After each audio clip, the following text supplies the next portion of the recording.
Welcome to the Working Tools Podcast, for today part 2 of our interview with Worshipful Brother Rob Linn, author of the Square Thoughts Substack.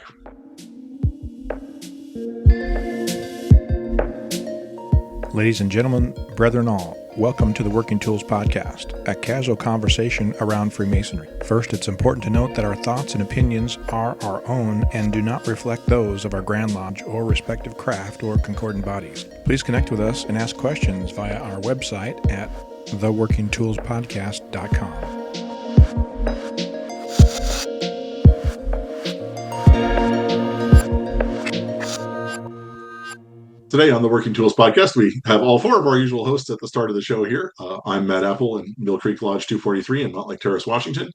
And we have with us Very Worshipful Brother Stephen Chung from Prince Charles 153 in Kelowna, BC, Brother Craig Graham from Kalmalka 160 in Vernon, BC, and Very Worshipful Brother David Colbeth from King Solomon Lodge number 60 in Auburn, Washington. And we are happy to have with us again Worshipful Brother Rob Linn, who's a past master of Bethel number 358 in the Grand Lodge of Michigan. And how we ended up encountering him was through the Square Thoughts Substack. And he's also, I will point out now, a fellow member of the Secretaries Union. Although I'm not a secretary anymore, as of last month, I'm no longer the secretary. But it's I still count, right? I still get to keep my dues card. So I just got my chit last month too. Can I open this and say that just for fun? And by the way, hello out there in TV land to all of our watchers and listeners. My name's Rob. Thanks for listening. Anyway, I started writing a morale degree just for secretaries and past secretaries. Something I don't remember what I called it. Something along the order of the golden or scarlet quill. I think it was a scarlet quill. Anyway, I was going to have coins made up and patches, and I've got this whole script. You put a desk in the middle of the lodge, and it's an open degree that anybody can watch just to celebrate the secretaries. There's no record of it. There's no minutes because we do enough of that. It's just a degree that you put on for fun. Anyway, I'll share it with one of you guys later. Rob, I got to ask, what's the first line of that degree? Is that step away from the ledge? That was so many months ago now. I will pull it up and send it to you. our Grand Secretary used to have lapel pins he handed out. There was the crossed quills in front of a target that he was. That's clever. I like that. Like I said earlier, Rob, thanks for coming back. And I'm curious about looking through your Substack there, the Lodge Vitality Index. It sounds like you've tried to put some actual numbers to concepts that I've heard talked about in vague terms in lodges a lot. Could you elucidate a bit on that? Sure. Thanks. So I've got to give you a little background first. So this started with my own demographic research. I was just running, we use Grandview. I don't know if Washington uses Grandview for their software, but a lot of Grand Lodges do, and it's a great program. And the Secretary View, for those that are listening that know, you can run a lot of reports and play with a lot of things. And our Grand Secretary, may his soul rest in peace. He's not dead yet, but he probably will be soon. That's dead to me. But you have plans, is what you're saying. No, it's just everybody thought he'd be dead 10 years ago. Cut that out. Anyway, very, very knowledgeable guy. He sent out an email yelling at everyone a few Januaries ago, talking about numbers and how many people were in the pipeline and and recruitment and this, that, and the other. And I just sat with that for a little bit. And because it rubbed me the wrong way that the email was a little bit more about members and money than it was meaning and Masonry. And but I understand it. I don't have to like it, but I understand it. If you can't measure it, you can't manage it. If you can't, there's no metrics I can use to say, did you have a meaningful lodge relationship or experience this month? And there's no way that I can track that across the entire state. So we kind of did the next best thing, and I started looking at, I ran a report of everyone's birthdays, and I created a chart of, at that time, 92 brothers based on their age, so I could visualize it by decade or by generation. And that got me curious as to what other lodges looked like. And that got me curious as to, okay, if we've got, 20% of our lodge are over the age of 80, what percentage of my community is over the age of 80? Oh, only 10% of my community is over the age of the 80. So we're already overrepresented in that demographic or subset of a of a population. Okay. I wonder what other lodges in my area look like. Well, it just so happens that the secretary of the next lodge over, and very good friend of mine who is also a plural member, happens to be our BGP for our district, and so he can run me the report for everybody else's rosters. So, so I did that for my district as well, and I put together a very big kind of, just a behemoth of a report, and the basic version is we looked at living membership, where each, and we broke it up into generations, and then we looked at ourselves against the community that we were in, against the Grand Lodge numbers, because they sent me some screenshots from some training that they did for secretaries that I didn't go to, and so I had those slides, and I was able to kind of synthesize all that number to find that my lodge is about 6 months younger than the state average, and we're also the youngest in our district. And because we have a university in our town and a bunch of government employees, our population of the town is about 25% millennial and younger, but only about 5% of our lodge is millennial and younger. And so we're underrepresented in that population, and that gave us a target. So if we want to be visible, we're not recruiting, right? But that doesn't mean we can't start offering college scholarships again, which my lodge did away with a long time ago for money reasons. That doesn't mean we can't go sit at the student union with a box of donuts and a Masonic shirt once a week and just see who talks to us, or a million other things that we could do. But it's just, information. And relative to some of the communities, there's some double faults. I don't remember how I worded it initially, but it's a town that happens to be shrinking. To the west of us, there's a city where the average age of the city is much higher than it is everywhere else, and there are no young people who are staying. And so unless they want to be a lodge that just in general skews older, which is like all of us, but relative to Masonry and relative to their town, project that out 10 years, and it's not looking good. Combined with that, now I've used these numbers so frequently that I feel like people in the Grand Lodge are mad at me because they feel like I'm talking bad about the state. But, Michigan specifically, at the beginning of January, so 24 to 25, we had 18,000 members. We lost 845 to death, 200 and more than that, over 400 to NPDs. And so we lost 1,300 that year-ish, if my napkin math in my head is close. We raised 250 that year. So at that year, they also said, based on those numbers, 52% of the 18,000 minus 1,300, the 17,000 Masons are over the age of 70. 52% are over the age of 70.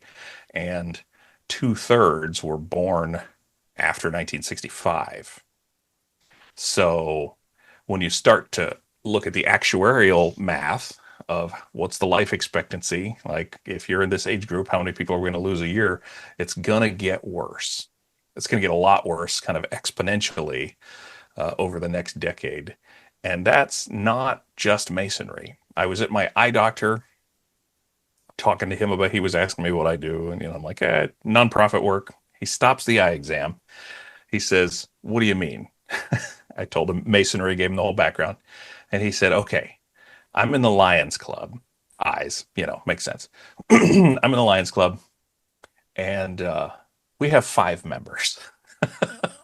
What's your vibe on that community and this? And we kind of talked about if you're familiar with the I think Putnam is his name, the book Bowling Alone. It reads like a textbook. It's not a good read, but there's good information in it that talks about fraternal decline.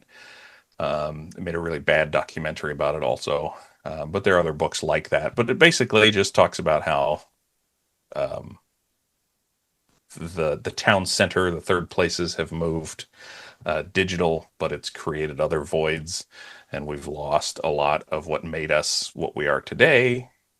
He offers some suggestions for that. So all of those things. So I'm looking at all of these numbers, and um, and I said, so what? How do we categorize people so that they know where to start? And I came up with three paths.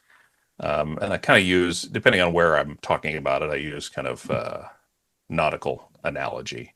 And I refer to our social media presence and any of the public work that we do as our lighthouse, because that's, we're not going anywhere, but we're shining light outward and attracting things to us or marking safe passage to something, right? And then when they get into the harbor, we've got to have something there for them. So if your meeting sucks, you got to fix that. If your people aren't friendly to newcomers and aren't welcoming or don't have something that they look forward to other than just the boring business meeting, you got to fix that. No matter how great your lodge website is, if people show up and you do finally trick them into joining, and the meetings really suck, or the meals are terrible, or there's no fellowship and brotherhood, they're not going to stay. You got maybe 2 meetings. I tell a story about my friend Phil, who I talked to that guy every single day when we were active duty together. And he sat in my office for hours every day. Chief, senior chief, master chief stuff. It's okay. And, we'd drink coffee. We'd solve all the problems of the world. And he wanted to join Masonry, and he went through his first degree, second degree. Okay, that was interesting, but kind of repetitive. All right. Third degree. Oh, that was the world's worst dinner theater, but that was interesting. And he came to his one business meeting after that. His fears were kind of validated. Came to the second business meeting. We never saw him again. That was 4 years ago. Still talk to him. Still see him in the grocery store. He says, if we're still doing the same thing, you'll probably never see me again. But he still pays his dues. So guys like that, got to have something for him to come to. I know where I'm going. Trust me. And so how do we assess that, and how do we begin to talk about it? 3 paths. You can be a safe harbor. This is going to be a lodge that has it together, a lodge that has the community and the money and the programs, all of the different areas on the radar there that give you a better chance. You're in a better starting position. You're not starting in a deficit. That doesn't mean next year you're not going to get one guy who poisons the well and everybody stops coming or plurals to somewhere else. That just means right now at this moment in time, you're starting off better. There are lodges that have $150,000 in the bank. They have tenants in their building that pay all of their bills, and they can't get 3 guys to show up to open the meeting. So that's a lodge that has no programs and no attendance, but has money. So they've got different challenges than other lodges. And so we measure each of these things. We create lines of position and take a fix on what the status of your lodge is, so that we can begin the question of, are we a lodge that needs to partner with other lodges in order to survive? Can we form some degree teams across different lodges? Can we work together that way to stay afloat? Or are we the new center of excellence, the Ark Lodge, as it were, the one that's going to survive the death of the Masonic world? Or are we, or do we need to start planning our celebration of light and intentionally start to document our history, button up all of the books, and end with dignity on our own terms, rather than just holding on until we can't pay the bills anymore or we can't open a meeting anymore? And so that's where the Lodge Vitality Index comes from. And I've got lots of stories about my experience to illustrate where that came from. And so now, thanks. This has been the Working Tools Podcast. And that would, no, I'm kidding. Night, everybody. Yeah. Rob, I was going to bring something up it's a slight step sideways, but it's just something that we've always thought about, and it's with numbers. Do you believe that anomaly that we're kind of at the end of now, that massive entrance of people into the fraternity after the Second World War and through the 1960s? Like I've got my big blue book of BC Masonic history here. 1962 was the peak year. Mm-hmm. Almost just a hair under 28,000 people and a population of about 1.6, 1.7 million in the province. Now we're over 5 million in the province, and we've got a fifth of that 28,000 that's our members in the whole of the Grand Lodge. Do you think that some people will say that huge influx was the worst thing that ever happened to Freemasonry, and we're paying for it still and will be for a while? How do you feel about that? I think you probably took the words out of my mouth in one form or another. For the U.S., it was 1959, and that was about 4 million members nationwide. And 1 in 12 is about what it was in the state of Michigan at the time. 1 in 12 brothers or men were Masons. I think 2039, round about 2040, is where we're going to see it stabilize. That's if we continue recruiting at the same amount that we are, and people continue dying at the same way. And so for Michigan, that's going to put us at about 8,000 members statewide. That's if we continue bringing in 250 a year. And I do believe that it was not the golden age. I think it was the sugar high. Masonry has been, in my observation, very pragmatic over the years. Very practical and adaptable about things that it needed to in order to survive. Men needed a place to go after the war. They had experienced fraternity and structure while in uniform and serving, and they found that fellowship in lodges. And we changed what we were in one form or another. We still use the same ritual, but we basically changed what we were at that time, and that's when it changed. We weren't going to turn people away, because these were the baker and the grocer and the guy from the hardware store and But if you look at Masonry, I'll say pre-1940, but especially 1800s, early 1900s, Masonry was much smaller and much different. So that's my favorite era to read through the minutes and to kind of rebuild that in my mind. And as I research our own lodge's history, is kind of pre-World War I to understand. So really what's happening is that all of the influx after the war and whatnot, those people are all starting to die off now. And are we still, do you think we're still recruiting at the same pace that we were prior to that? No, I think the recruiting's been off for probably, I don't know what. No, recruiting's the wrong word, because we don't recruit, right? Right. Yeah. But yeah. Common language though. Bodies in, bodies out. Yeah. Yeah. I think we're stabilizing, and this is across the entire economy, all over the Western Hemisphere. The baby boom has affected every place that we spend dollars, and every place that we spend time, every organization, government service, social services, etc. Because this giant, if you're looking at it on a chart, this giant bubble of population has been moving across the x-axis on the timeline, and entire systems have been rewritten and rebuilt to serve that population, and now that population is passing on to the celestial lodge above, and over the next 10 or 15 years, that's going to be it. There's a lot of other implications economically and socially as a result of that, but this is a Masonic podcast. That's my opinion. So do you think that we should be refocusing our efforts on the content or the value that we're giving the members that are coming in now, or what do you think is going to be the catalyst that keeps us alive, as per se?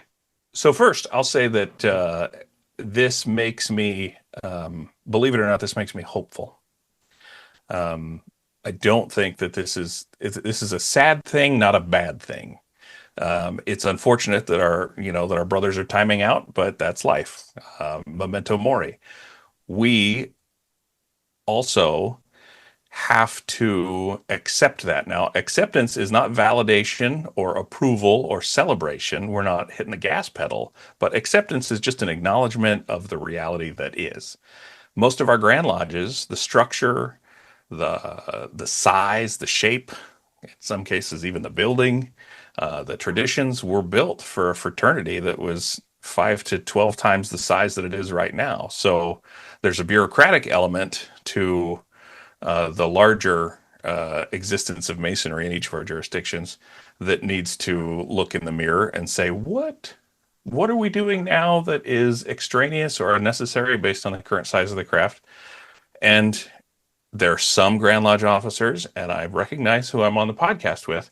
There are some Grand Lodge officers that I have called self-licking lollipops, but none of these men. Uh, however, that's with the love of a military vet.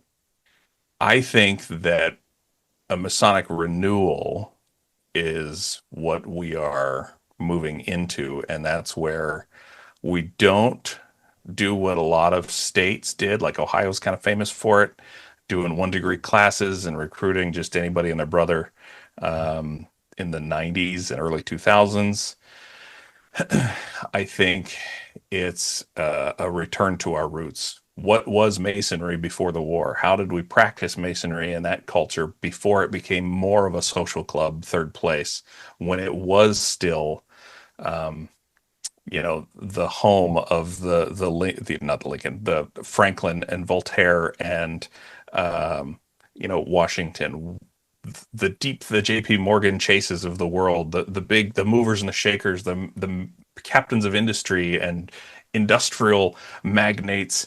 They didn't join a Rotary Club. They didn't seek out Masonry because of our charitable works or our social aspect, perhaps some to that degree. But these were all folks who were deep thinkers and who challenged the status quo of their time already before they joined. We didn't make them into that. No matter how you come through the door, if you come through as an honest man, we can help you become a better version of yourself, in my opinion. But the golden age pre-World War II version of Masonry was much more academic, much more self-development focused. So elaborate. Sure. They did not care about numbers. In fact, I'd rather reference 1881, a listing. Shoot, I forget his first name now. Anyway, Oliver Spaulding was his name.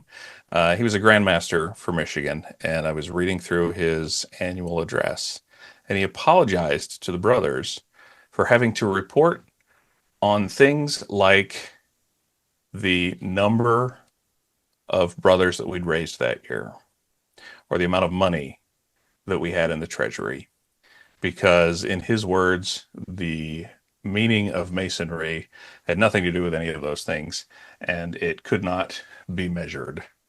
Of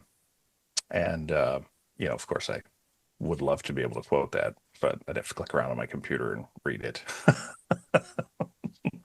But yeah, so, and was it more academic or deeper than what it is now? Or are we just perceiving it that way because the world has become so shallow? And I am hoping that Masonry can offer more depth, when that's really what I know from experience, and you guys do too, from living in the world, of what men really need right now is depth in a world of breadth. Yeah, I didn't answer your question directly, but that's all right.